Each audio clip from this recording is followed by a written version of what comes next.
Сәлем достар, бүгін біз сіздермен ащы бұрышты тазалап, қысқа дейін қалай сақтау керектігін бөлісеміз. Ол үшін біз осы неше түрлі жасыл, қызыл бұрыштарды жақсылап жуып, басын алып тастаймыз және ортасындағы дәндерін де алып тастап, тазалап аламыз. Бұны жасау барысында міндетті түрде қолғап кигеніңіз дұрыс, себебі әрі қарай бұл ұзақ ашу деген сияқты мәселелер туғызуы мүмкін, сондықтан міндетті түрде қолғап киіңіз немесе мешочек киіп алыңыз.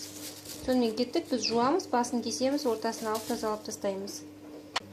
Тазалап болдық, және тазалау барысында мұрындарыңызға маска кисеңіздер де болады, себебі бұрыштың ащылығы сонша мұрнымызға дейін ашып кіріп жатыр. Мінекей арасында мүмкін болса бірде-бір дән қалдырмағаныңыз дұрыс.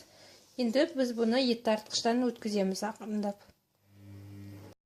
Болдық, бұл бізге ұзақ уақытқа жарайды, және оны біз тек қана жуылған банкаға салып аламыз. Ақырындап бұрыштан бөлінген сөлді бірге құямыз. Және ыдысымызға салдық, осынша ғана шықты, қанша мөлшерде болса да. Және біз оның бетін жауып тұратындай етіп, біраз лимон сығындысын қосып жібереміз.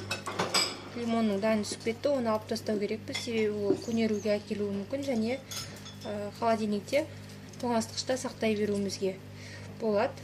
Себебі бұл салқын жерде аса көнере қоймайды. Егер лимон болмаса, уксус қосып жіберсеңіз болады, немесе бір аспиринді үгітіп бетіне себе қойсаңыз болады, және бетін қатты жауып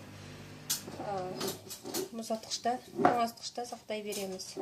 Яғни ол өзінің ешбір түрін өзгертпей, біразға дейін сақтайды. Және осылай жасап алып, қатырып тастасаңыздар да болады, аз мөлшерден.